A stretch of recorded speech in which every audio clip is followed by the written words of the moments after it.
Hello everyone, my name is गुरु टेंगुरी और आप सभी का स्वागत है हमारे YouTube channel the twin Bros में। सो आई होप आप सभी ने अभी तक ग्लोबलाइजेशन चैप्टर पढ़ लिया होगा। अगर नहीं पढ़ा तो आप हमारी वीडियो देखकर अभी चैप्टर पढ़ सकते हो, उसका सीधे आप यहाँ पर जंप करिएगा, क्योंकि आज हम डिस्कस करने वाले हैं इंपॉर्टेंट क्वेश्चन आंसर, मतलब जो क्वेश्चन आंसर बोर्ड में आने की चांसेस बहुत ज़्यादा होती है। हर चैप्टर में मैं आपसे ये बोलता हूँ कि भाई इंपॉर्टेंट क्वेश्चन आंसर जब ही पढ़ना जब आपके चैप्टर बहुत अच्छे से हो चुके हैं। इसमें भी एक चीज़ यही बोलना चाहूँगा, लेकिन एक और चीज़ मैं ऐड करना चाहूँगा, वो ये है कि इसमें जो मैं आपको इंपॉर्टेंट क्वेश्चन बताने वाला हूँ, इनकी चांसेस आने की सबसे ज़्यादा है। इसका सिंपल रीज़न ये है कि ग्लोबलाइजेशन जो चैप्टर है, इस चैप्टर में बहुत गिने चुने क्वेश्चन आंसर होते हैं, और अगर हम पिछले 10 सालों की बात करें तो बोर्ड ने कुछ गिने चुने क्वेश्चन आंसर ही दिए हैं। हम वो पूरे इस पर डिस्कस करने वाले हैं। मेरी आपसे ये रिक्वेस्ट है कि भाई सीधे आप पहले वीडियो पूरी देखना। लोग गलती क्या कर रहे हैं, पीडीएफ नीचे डाल रहे हैं डिस्क्रिप्शन में, तो पीडीएफ डाउनलोड करके उससे पढ़ लेते हैं। लेकिन आप ये सोचिए कि हम वीडियो में एक्सप्लेन भी करते हैं, कई चीज़ें बताते हैं। जैसे कई ऐसे क्वेश्चन आंसर है जो बहुत इंपॉर्टेंट है, लेकिन हम उनको ऐसा पीडीएफ में नहीं डालते हैं, क्योंकि हमने कोई लॉन्ग आंसर का एक टर्म समझाया तो हम उसी में आपको वो आंसर समझा देते हैं। इसलिए आपसे मेरी रिक्वेस्ट है कि आप पहले वीडियो अच्छे से देखिए, तब आपको पूरा एकदम क्लियर होगा। सीधे ग्लोबलाइजेशन चैप्टर पढ़ते हैं। इस पर मैंने ज़्यादा क्वेश्चन आंसर स्टार्टिंग में नहीं डाले हैं 1-2 मार्क्स में, क्योंकि इसमें जो मेन हमारे कॉन्सेप्ट आएंगे वो 4 और 6 मार्क्स के क्वेश्चन में आएंगे। मतलब उनमें मैं आपको जो टॉपिक पढ़ाने वाला हूँ, मतलब 4-6 को मैं जो मर्ज करके आपको टॉपिक पढ़ाऊंगा, उनको बिल्कुल आप अपने दिमाग में बिठा लेना, क्योंकि अगर 6 मार्क्स में कोई क्वेश्चन ग्लोबलाइजेशन से आया या 4 मार्क्स में कोई क्वेश्चन आया तो आपको वही क्वेश्चन देखने को मिलता है। बहुत ज़्यादा इंपॉर्टेंट क्वेश्चन है। तो सीधा चालू करते हैं पहले हमारे 1 मार्क क्वेश्चन से। तो 1 मार्क्स क्वेश्चन में पहला क्वेश्चन आता है कि वर्ल्ड ट्रेड ऑर्गेनाइजेशन का फंक्शन क्या है। हमने पुराने चैप्टर में भी पढ़ा है कि इसका सिंपल सा फंक्शन होता है, ऐसे रूल्स एंड रेगुलेशन बनाता है जिससे इंटरनेशनल ट्रेड प्रमोट हो सके। इसके दूसरे नंबर क्वेश्चन आता है what is world social forum. तो वर्ल्ड सोशल फोरम एक ऐसा ग्लोबल प्लेटफॉर्म बनाया गया जहाँ पर हमारी यूथ हो गई, ह्यूमन राइट एक्टिविस्ट हो गए, इन्वायरमेंटलिस्ट हो गए, विमेन एक्टिविस्ट हो गए, इन सबको साथ में लाया जाता है। मेनली अगर हम वर्ल्ड सोशल फोरम की बात करें तो ये जो न्यू लिबरल ग्लोबलाइजेशन है, मतलब ऐसा ग्लोबलाइजेशन जो बहुत हद तक, अगर सिंपल वे में आपको लैंग्वेज में समझाऊं तो जो कैपिटलिज्म को बहुत ज़्यादा प्रमोट करता है, फ्री मार्केट फोर्सेस को प्रमोट करता है, जो बोलता है कि ट्रेड बैरियर्स खत्म हो जाना चाहिए, इनको ये अपोज करते हैं। ये कुल मिला के आप बोल सकते हैं रिस्ट्रिक्शन आया है ग्लोबलाइजेशन में, क्योंकि ग्लोबलाइजेशन एक बहुत तरीके से कब्जा कर रहा था पूरी सोसाइटी को। तो मेनली ये गैदर करने का काम करता है, एक सोशल प्लेटफॉर्म है ये। इसके बाद 2 मार्क्स क्वेश्चन की बात करते हैं। 1 मार्क्स क्वेश्चन यहाँ पर ज़्यादा ऐसे कोई नहीं है। 2 मार्क्स क्वेश्चन में अगर हम देखें, पहला हमारा आता है कि 2 बेनिफिट बताइए ग्लोबलाइजेशन के। सबसे पहला बेनिफिट आता है कि यूथ को जॉब अपॉर्चुनिटीज मिल जाती है, ग्लोबलाइजेशन जॉब बढ़ाता है।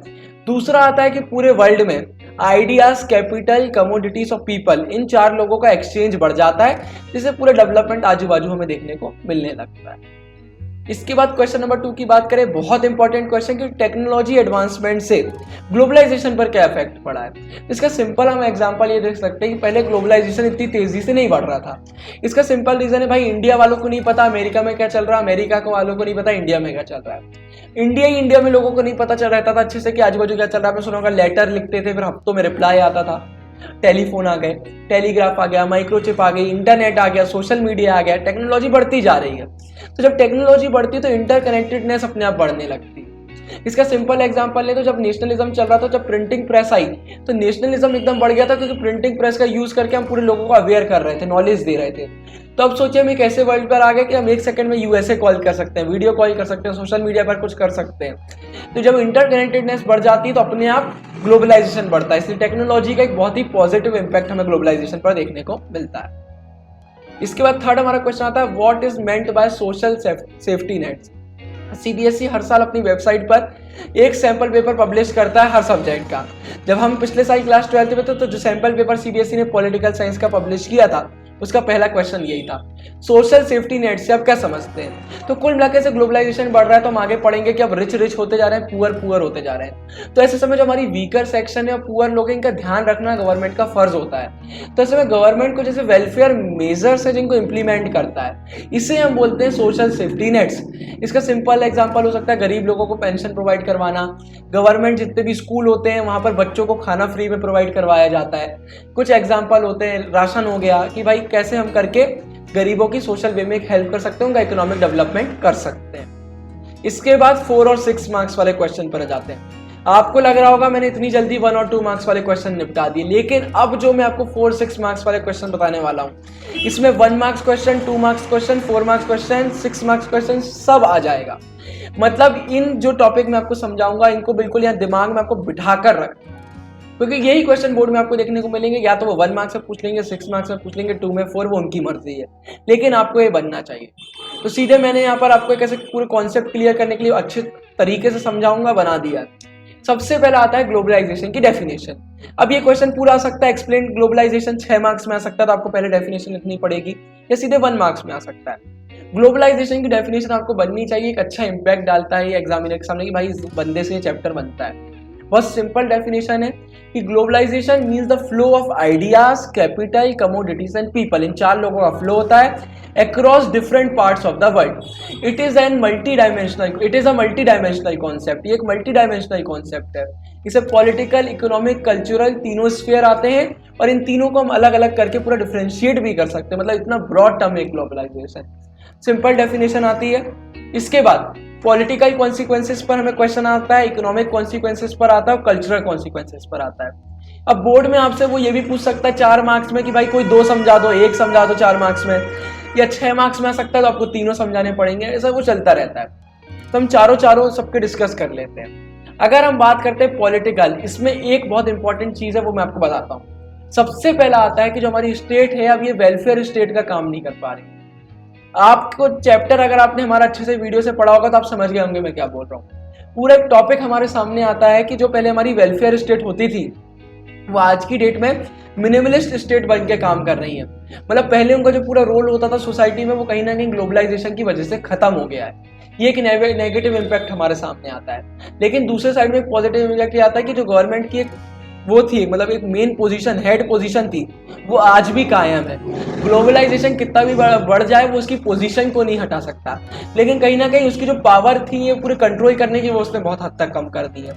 अब एक स्टेट वेलफेयर स्टेट का काम नहीं कर पाता क्योंकि मार्केट फोर्सेस अपना काम करती है। तो पॉलिटिकल कॉन्स्टिट्यूशन में पहला क्वेश्चन ये आता है, अपने आप में एक क्वेश्चन है, तो पहला एक पॉइंट ये आता है।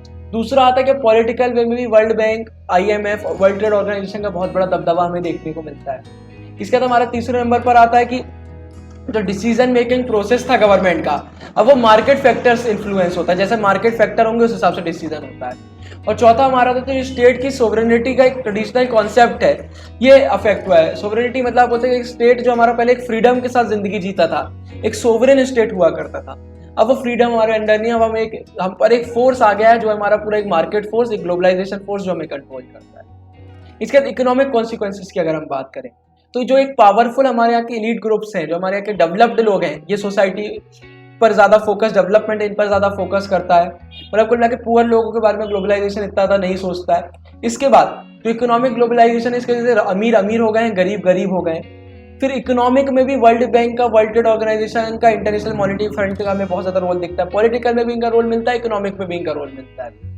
इसके बाद इकोनॉमिक ग्लोबलाइजेशन है कंज्यूमरिज्म। कंज्यूमरिज्म इकोनॉमिक वर्ड है, अगर सिंपल डेफिनेशन में समझाओ तो लोगों की चाहत बढ़ जाती है अच्छा प्रोडक्ट खरीदने की।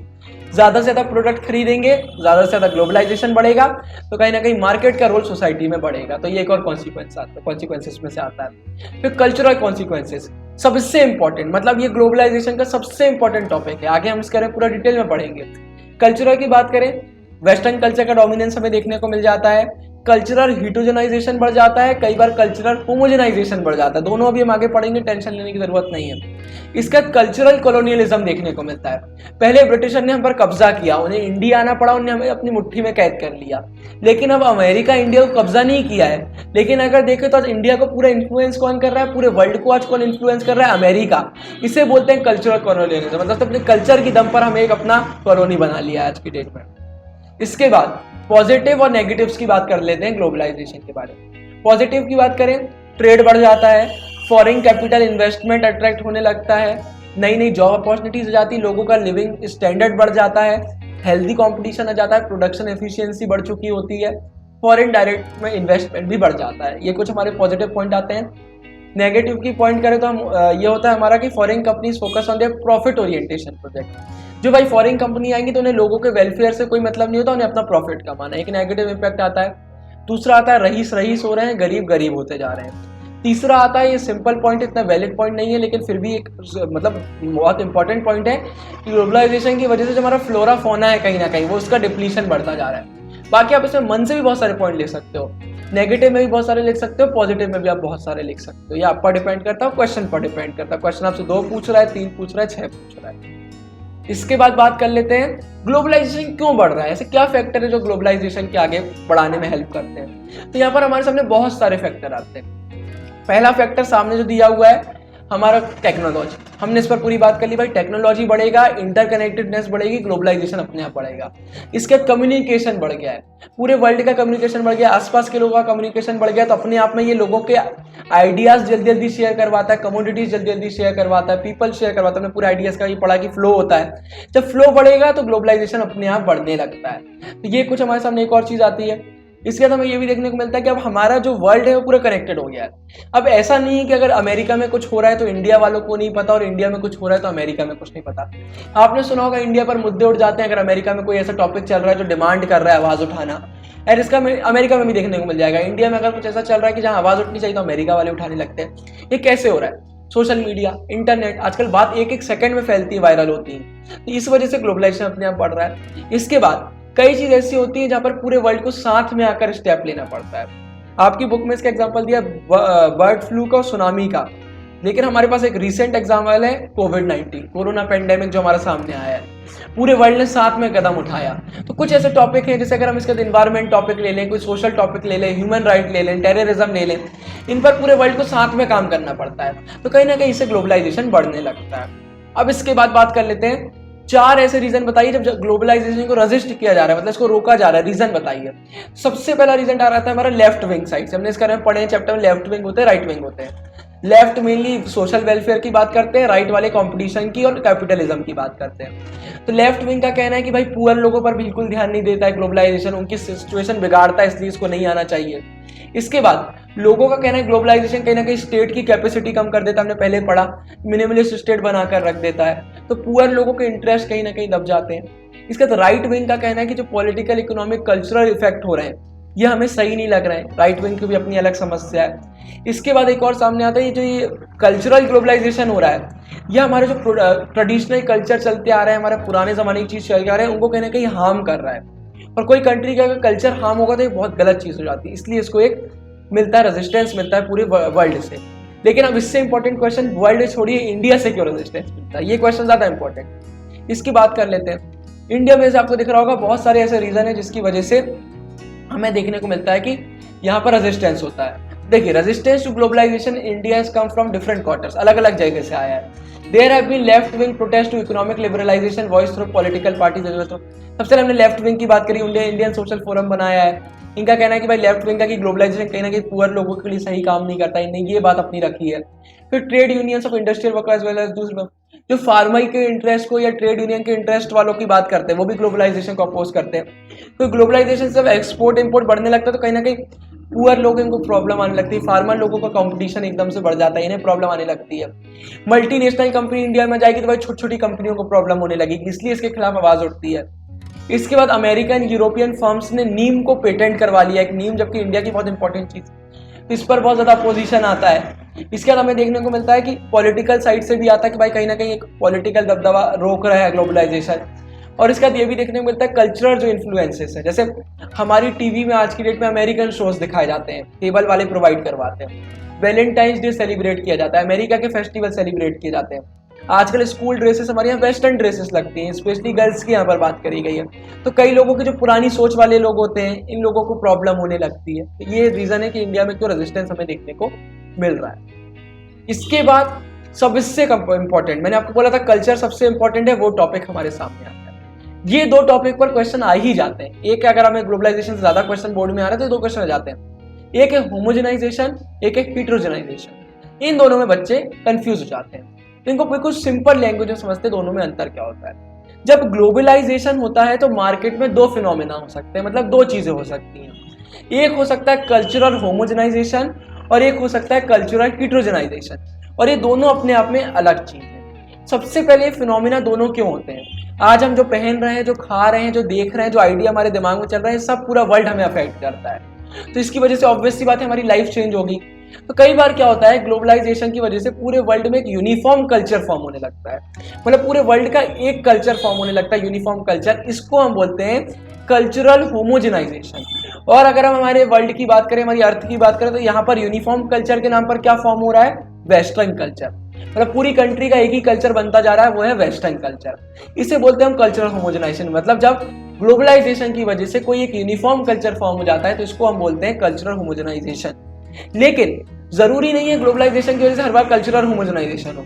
कल्चरल होमोजेनाइजेशन एक बहुत मतलब गलत चीज है। अगर ग्लोबलाइजेशन का एक नेगेटिव इफेक्ट है, लोग इसको मैकडोनल्डाइजेशन भी बोलते हैं। आपकी बुक में एनसीईआरटी में एक वर्ड दिया हुआ है कि अगर पूरे वर्ल्ड का एक यूनिफॉर्म कल्चर हो जाएगा तो कहीं ना कहीं हमारा कल्चर गायब नहीं हो रहा है, कितनी गलत चीज ये हो रही है। तो ये एक इसको अपोज मिलता है। लेकिन ग्लोबलाइजेशन की जस्ट इसके कॉन्ट्ररी इफेक्ट भी देखने को मिलते हैं। कई बार ग्लोबलाइजेशन की वजह से एक ऐसा फिनोमेना होता है जिसकी वजह से हमारा जो कल्चर है और डाइवर्स हो जाता है, और डिस्टिंक्टिव हो जाता है, और यूनिक हो जाता है, और इवॉल्व हो जाता है। इसको हम बोलते हैं कल्चरल हीट्रोजेनाइजेशन। इसका सिंपल हम एग्जांपल ये दे सकते हैं कि जैसे बर्गर, अमेरिका में बर्गर चलता है, उसकी वजह से वो हमारे इंडिया में आया। तो अब इसका ये मतलब नहीं है कि इंडिया का फूड एक कोने में हो गया। एक बर्गर, कभी आपकी बुक में दिया, मसाला डोसा को रिप्लेस नहीं कर सकता। तो जो बर्गर आया है इसने हमारी फूड लिस्ट में एक आइटम को और बढ़ा दिया, मतलब इसने कहीं ना कहीं हमारे फूड वाले कल्चर को और बढ़ा दिया। इसको हम बोलते हैं कल्चरल हीट्रोजेनाइजेशन। जीन्स, अमेरिका की देन जीन्स पूरे वर्ल्ड में चल रही है, लेकिन इसका ये मतलब नहीं कि इसकी वजह से हमें एक हार्म हुआ, क्योंकि ये जो जीन्स आया ये हमारे यहाँ लोग खादी कुर्ता में पहनने लगते हैं। मतलब जहां हमारे यहाँ पहले कुर्ता चलता था उसमें जीन्स ऐड हो गया, एक नया कॉम्बो आ गया है। तो इसको बोलते हैं कल्चरल हीट्रोजेनाइजेशन। ये एक अच्छे वे में इवॉल्व होता है। और कल्चरल हीट्रोजेनाइजेशन का हमें देखने को मिलता है कि जिस कंट्री की पावर ज्यादा है उसका इन्फ्लुएंस ज्यादा होगा कल्चरल, लेकिन इन्फ्लुएंस कभी भी एक साइड का नहीं होता, इन्फ्लुएंस दोनों साइड का होता है। इंडिया में आज मोस्टली हर एक व्यक्ति जीन्स पहनता है, लेकिन अमेरिका में भी एक ऐसी पॉपुलेशन मिलेगी जो कुर्ता पहनने लगी है जीन्स के ऊपर। मतलब दोनों तरफ ये चीजें चलती हैं। तो ये चीज हमारे सामने आती है। अब आपको आई होप पूरा क्लियर होगा ये दोनों वर्ड। होमोजेनाइजेशन मतलब यूनिफॉर्म कल्चर जब ग्लोबलाइजेशन की वजह से राइज होने लगता है, और जब इसका अपोजिट होता है, जब एक डिस्टिंक्टिव यूनिक कल्चर बनता है, तो उसको हीट्रोजेनाइजेशन बोलते हैं। ये बहुत ही इंपॉर्टेंट आता है। तो इसी के साथ ही हमारा चैप्टर खत्म होता है। आई होप आपको चैप्टर पूरा समझ में आया होगा। प्लीज वीडियो अपने सारे ह्यूमैनिटीज के दोस्तों के साथ शेयर कीजिए। हमें आपके सपोर्ट की सबसे ज्यादा जरूरत है। एक सब्सक्राइबर बढ़ता है हमें मोटिवेशन मिलने लगता है, एक कमेंट आता है हमें मोटिवेशन मिलने लगता है। इसलिए इस मोटिवेशन को बढ़ा के रखिए, अपने दोस्तों से शेयर कीजिए। बाकी मैं तुम्हें करूंगा नेक्स्ट वीडियोस में। तब तक के लिए साइनिंग ऑफ, बाय बाय।